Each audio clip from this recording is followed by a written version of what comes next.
সীমান্ত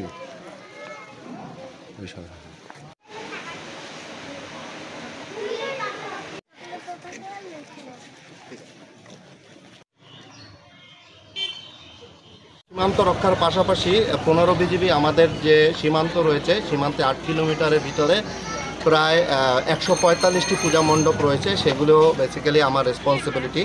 তো এগুলির প্রত্যেকটা পূজা মণ্ডপের সাথে আমার টহল দল রয়েছে। টহল দল প্রত্যেক দিন এখানে টহল করে, কোঅর্ডিনেশন করে।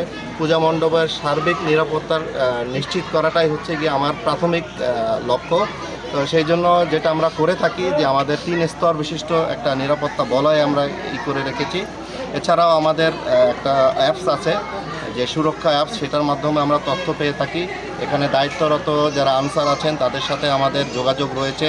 এছাড়া পূজা উদযাপন যে কমিটি রয়েছে তাদের সাথে আমাদের সমন্বয় রয়েছে।